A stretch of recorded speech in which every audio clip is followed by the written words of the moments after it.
right, we're about to give these motherfuckers a bonus video, ain't we, JB? Yes, that's exactly what we're about to do. Guys, what we're going to be talking about in this video is the phone pings. You guys already know my position on this. It's a circumstantial case. I don't believe you can put someone to death over a circumstantial case. A lot of breaking news has been coming out over the weekend. If you have not seen my previous video, this is video 2 of 2. I'm stealing your shit, Harsh. Actually, technically, it's not, since I released the first one late last night, or last night sometime. I don't fucking know. Anyway, today what we're going to be talking about is the phone pings. All of this evidence is all circumstantial. We're going to hear a little bit more about it, about why the phone pings don't matter in this episode. I'm thejbgunner. This is Crime Time. Let's go ahead and get into it. Let's break it down. Let me talk to you. Let's do it. Bring it back.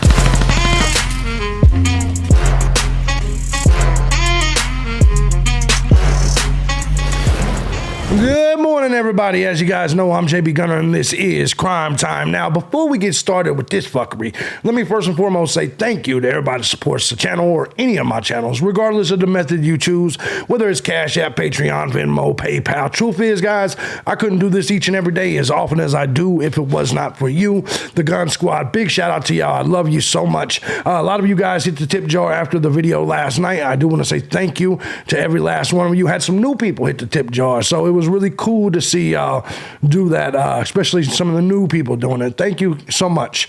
Appreciate you. By the way, while you're down there, if you find my content valuable, if you want to hit the tip jar, if you want to support channel, it is down there. But you can also find my other content, my news content, my live streaming content, my gaming content. I wouldn't recommend going over there, though. If you're a snowflake and you get offended by, well, words, you know what I'm saying? Just go ahead and stay on over here, particularly if we don't share the same politics, because it'll probably offend you a little bit. You know what I'm saying? But let's jump into this. I was on the Twitter machine doing some scrolling, and I bumped into a very interesting post from the very beautiful, sexy, and intelligent Sleuthy Goosey. She says, here is an excellent article as well as the diagram created by the expert in the article. It's a great visual representation of how large the radius is a device could be in a ping off the same tower that provides coverage to 1122 King Road.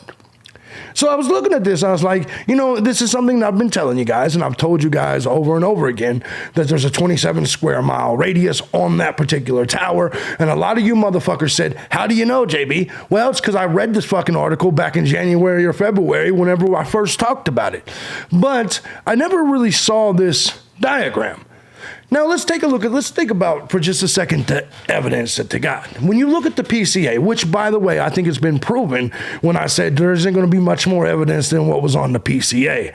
I've been proven to be right. And you know what's crazy? There's still jackasses in the comment section. You don't know what they got, JB. They've got exactly what I said they got, because I'm the one that's actually went through the system and you haven't. I'm the one that knows PCAs. I'm the one that knows that they throw the book at you trying to make sure the indictment is legit, and then they're going to put the most important shit. The reality of this is what they have other than that is all a bunch of shit that can help add to their case, like the shit that they searched for, like digital data, any of that, which we found out in the defensive motions this weekend that they don't have anything. There's no connection to the girls, to the victims. There's no inboxes. He was never jumping into their DMs. He doesn't know them. There's nothing tying him to them. Nothing. We've also found out that there is no car in his DNA. There's no DNA from the victims in his car, home, office, any of that. So what exactly do they have? I also want to leave this with you as well. So there's a knife sheath, and it does have his DNA. That is a fact. If you want to believe the facts. I choose to believe the facts. I do believe that the DNA on the knife sheath is Bryan Kohberger's. Now, how that got there, how the knife sheath got there, I don't know. If you read the argument from the defense, it says it was placed there, instead of left there. You got to pay attention to the verbiage. But let me ask you a question. What if that's Bryan Kohberger's only DNA in that entire house? Because if there was other DNA, I think we would know about it, particularly from these motions. Why is there no Brian Kohlberger DNA on the bed, but yet there's two DNAs from two other dudes? I guess Maddie has a very popular pussy. I don't know. You can say I'm victim shaming all you want, but if you're a chick and there's multiple dudes' DNAs on your bed, it can only be one of two things. Either you have a very popular pussy or someone other than Brian Kohlberger committed this murder. I'll let you guys make that decision. Was she a whore or did someone else kill her? It can only be one of the two. It can only be one of the two. You can't say both. You can't say neither. Because Brian Kohlberger's DNA was not found on the bed. Brian Kohlberger's DNA was not found anywhere else in this house as far as we know right now. Or it would be that information would be in our hands. Why is there no fingerprints anywhere? Fine. You say gloves? Cool. Why is there no Brian Kohlberger DNA anywhere else? But oddly enough, it was on the damn button of the sheath. If it was on the button of the sheath because he unbuttoned it and took his knife out and did the murders, you're telling me there's no DNA anywhere? Not on a fucking door, not on anything? There's no DNA anywhere? There's no bloody footprints anywhere? There's no transfer of DNA from this slaughter to his car, office, or home at all anywhere? What evidence do they have? When you look at the PCA, there's only two things. There was the knife sheath, and then there was the phone pings, of course, and then there was the vehicle. Okay? The vehicle, which I do want to make a correction from my last video. Apparently, the road that the vehicle was on was actually the one right behind the King Road residence, which if you remember back in the day when they talked about possibly a cat setting off the ring alarm or whatever the fuck it was, I think it was that house right there directly behind the fucking King Road house on that road. Maybe their ring camera is what caught whatever the white car is that led them in the direction of Kohlberger. However, let me say this. Why is it that the only object with any form of his DNA or fingerprint or anything is a knife sheath that was placed under the body and under the comforter? Let's take a look at everything else. The car. Are we absolutely sure that the car was Brian Kohlberger's when they initially came out and told us it was a different year and model of the fucking car? Just curious. To me, that's something that the defense could break down. Let me explain this. There is no evidence that Brian Kohlberger was in that house whatsoever. Just because there's something with his fingerprints that's in that house that does not place him legally in that house. What would have placed Brian Kohlberger legally in the house is if it was fingerprints or DNA from him on something else in the house. Currently, there was only Brian Kohlberger DNA, touch DNA at that, on an object that happened to be in the house, which was apparently brought in by the killer. So all that means is that Brian Kohlberger had touched that object before. You don't know if he sold it for heroin. You don't know what the fuck he did. Does that make sense? There's absolutely nothing that puts him in that house. There's absolutely nothing that he took with him from that house that proves him. Everything's circumstantial. Now, let's go to the other piece of evidence that I've talked about a million times. Now, I've told you guys a million times, I fall asleep every single day and my phone dies every single night. We're currently recording this video. It is 12:48 a.m. in the morning. I'm going to lay down after this video. This phone will probably die around 3 or 4 o'clock. Because I rarely plug it in. I just sit it. Basically what happens is whichever side I'm laying on, I take it and I sit it up against the pillow or whatever while I'm watching it. And usually I fall asleep and usually the phone dies. It's just kind of the way it works. But I want to get to this for just a second. Remember, even if you believe he did it, the phone got cut off. There's no evidence based on phone on anything that he was in that area. But let's just go off the pings that happened in this area the 12 times prior to the murder night. And then also the one you claim happened at 9 a.m. Let's really analyze this. When we take a look at this article, it's from the Idaho Statesman. What do cell phone records say about Brian Kohlberger's location? This was written on February 2nd, 2023. This article was almost 6 months old. But it's a very important one. Idaho authorities have alleged that Bryan Kohberger's cell phone records showed he was in Moscow area less than an hour after 4 University of Idaho students were stabbed to death in an off-campus house, and that he visited the coverage area of the home 12 times before the homicides. Now remember, this is the coverage area. This is the house in Moscow. Look at all of this that it encompasses. Majority of the entire coverage area is in fucking Washington. And it overlaps with the tower that comes from his Pullman, Washington home. The Pullman cell phone tower literally overlaps with the fucking Moscow cell phone tower. Look at him. Look at him. That means all this motherfucker had to do was go get a damn cheeseburger from down the street, Jack in the Box, some shit like that. And all of a sudden, hey, he's going to pop up on that cell phone tower, right? You can't use this as evidence to give a man death. That's crazy as fuck.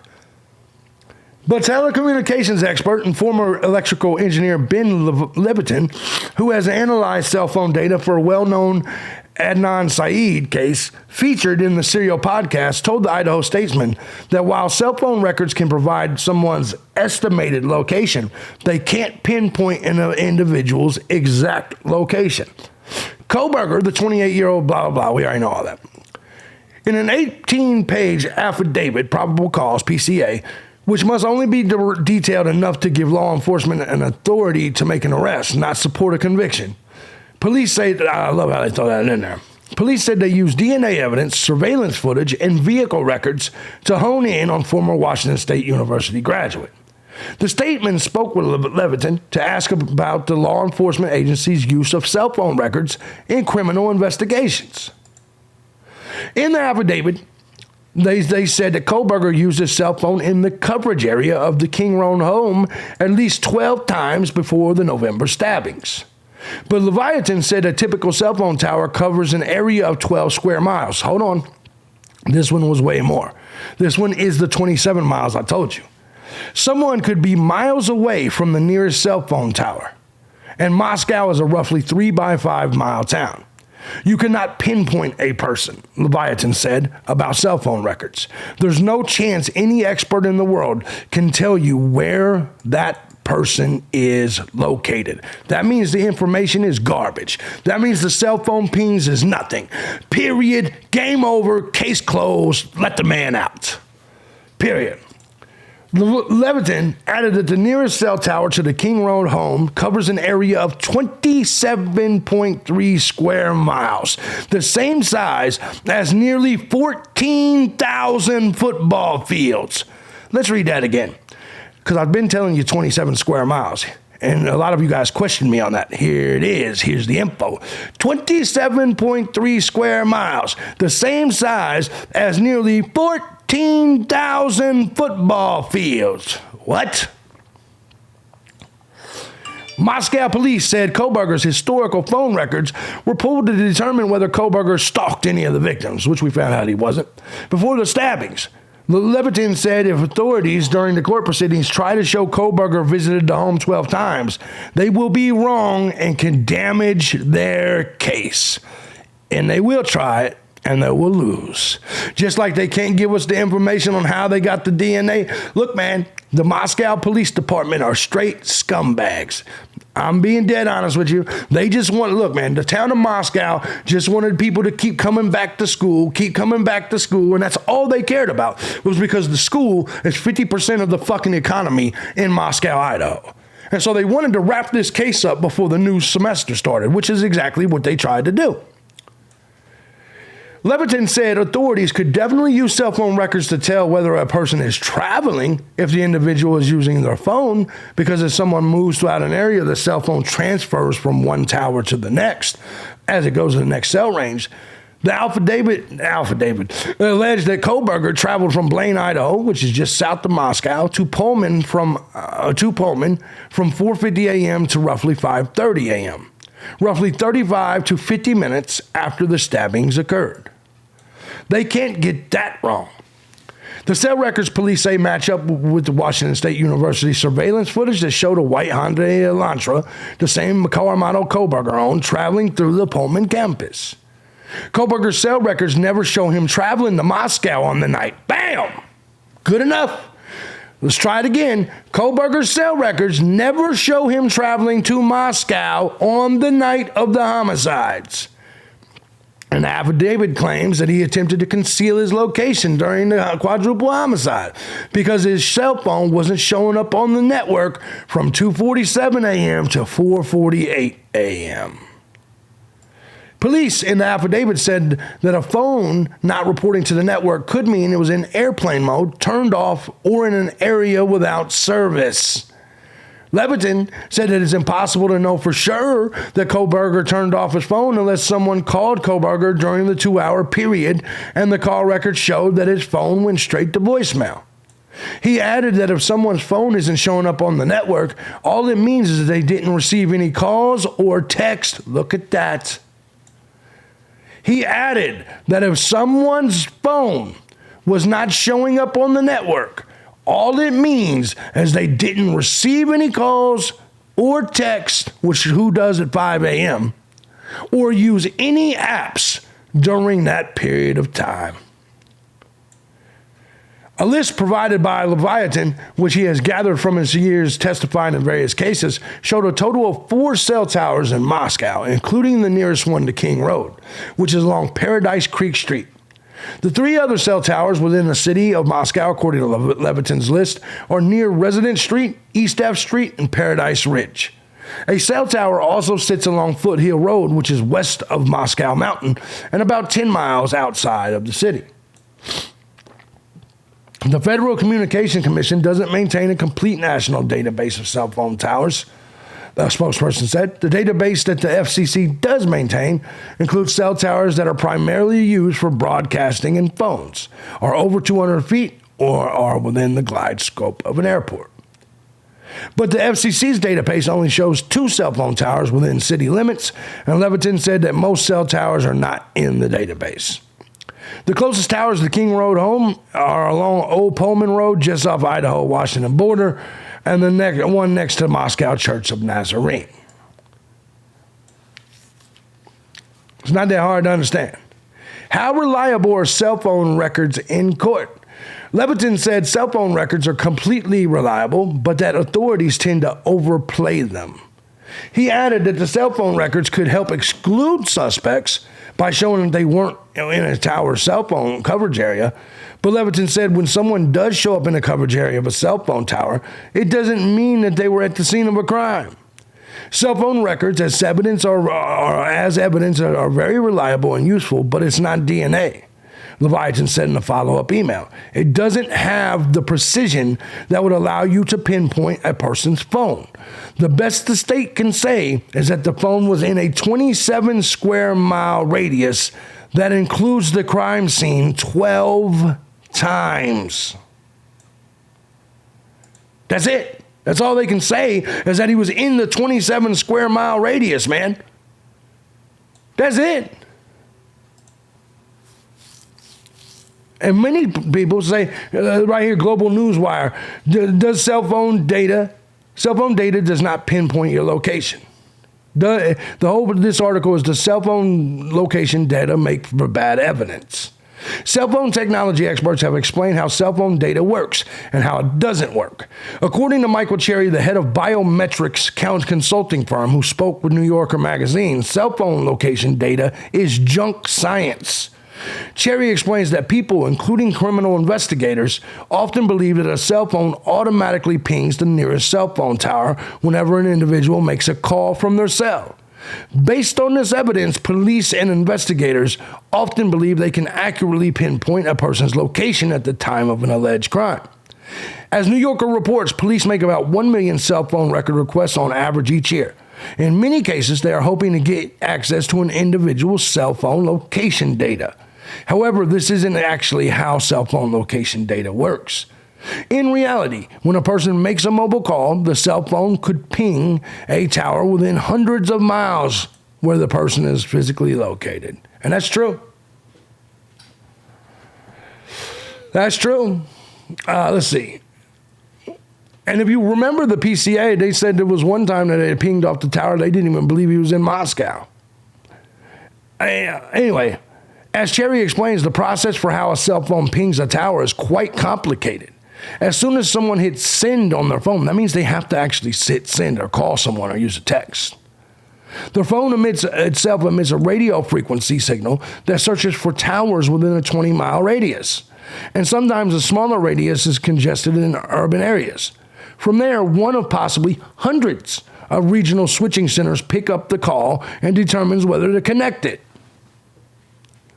The process can also vary by carrier. Basically, you see the point. It's junk science. It's junk science. And here's the thing, even if we go back all the way 6 months ago, before Kohberger was even arrested, we can go back to Bumfield. Let's go back to Bumfield, see what her and her experts have to say. Life ain't so private anymore, and for crime fighters, that's a good thing. The FBI has now taken cell phone tracking to the next level with a system called CAST. It stands for Cellular Analysis Survey Team, and my next guest knows it well. Tracy Walder is a former special agent with the FBI and former staff operations officer at the CIA's Counterterrorism Center. She's used cell phone 6 months ago to locate suspects in the United States and overseas, including terrorists. So, Tracy, for lack of a better description, it's almost like if you're a monkey swinging from trees, you leave the one cell phone tower just as soon as the next one comes into closer. Which is exactly right. You know, you look back at this original diagram, you see that's exactly it. And they overlap all of that. Approximation, and that's effectively what your phone is doing as you move from tower to tower as well. Shouldn't we therefore know where Ethan and Xana were if they had phones on them, and I'm guessing they did, in that 4-hour and 45-minute block where apparently they're just doesn't seem to be a timeline for them? This is before they even knew where Xana and Ethan was. Well, first of all, thank you for having me, Ashley. And it's, you know what, it's funny, I just used this exact technology actually to arrest 3 fugitives 2 summers ago. And so it works. And one of the things I've always said about this particular crime is I am very shocked that we haven't solved it because of the propensity of 20-year-olds to use cell phones. And so I would think that cell phone data would be very, very critical in terms of locating particularly Xana and Ethan. But on the flip side, you know, an absence of data might also indicate a suspect as well. That's what they're going to say. So tell me a little bit and about that is what the they say. CAST group. Think about it. Before Kohberger was even arrested, that's what they were doing. They were saying they were using that even then. Well, somebody may have turned it off. And how sophisticated and advanced they are. Because I've been covering trials for a long, long time, and cell phone pinging often is evidence in a trial, but then sometimes it's really questionable. Exactly. And some things have been overturned. Bam! So is it getting better? Is it great? And could it really be a boom? I'm playing this because I want you to hear them say before, because you know how they are now, though. They're anti-Kohberger and shit. I want you to hear it now, them saying that the cell phone science is garbage and can be overturned. Even though they don't say that exact words, you're hearing it. This case. So I think it's getting better. Obviously, it has had some challenges in court, and I think any new technology is going to do that. It's going to be challenged in court. DNA was challenged in court when it first came out. Now it's really the gold standard. And I think this technology will emerge as the gold standard because rather than really just looking at one cell phone tower, it's really geolocating the data for multiple cell phone towers, which does give a more accurate location of someone. However, it's very, very new. And so exactly. Very new, very uncredible. So what do we learn here today, folks? Well, is this the cell phone pings that don't really fucking matter. Experts from all around the country say it doesn't matter. I told you it was a 27 square mile radius. So how much more of this evidence do we got to knock off? How much more of this so-called evidence do we gotta fucking knock off? Hell, they didn't even want to bother with the knife sheath and introduce that into court. That the DNA right now currently is being heavily challenged. And what did we find out? There's more people's DNA there. We already know that Kohberger's DNA is on the knife sheath. But we also found out there's no DNA of anybody in any of his shit. And there's no other Kohberger DNA anywhere else. We found out he wasn't stalking them. He wasn't in their inbox. He wasn't in any of this. And now, if you look at this diagram and you look at the coverage, you clearly see how easy it would be for Brian Kohberger's phones to ping off Moscow, Idaho's. Look at that. He could ping off Moscow, Idaho's towers from deep into Washington. Look at this. That's deep into Washington, where they overlap, almost to his house. So think about it. All he had to do was go get a cheeseburger once in a while, 12 times, and he's going to ping off that. We're going to keep breaking down this case. We're going to keep eating the fucking shit up and keep devouring it like good pussy. I like him. Fuck him. Release Brian Kohberger. Guys, I'm JB Gunner. This is Crime Time. Let me know what you think about this. Do you agree? Thank you to the beautiful Sloozy Goosey for having a beautiful Twitter account, because that's what made me bump into this, and it reminded me, because there was the link to this Idahoan article from February, and I don't think we've made a video specifically just on this, but that's what we got. I'm JB Gunner. This is Crime Time. If you like what I do here and you find my content valuable, feel free to hit the links down below. Support the channel. I love you all. I'll see you guys in the next one. See you tomorrow. Peace out.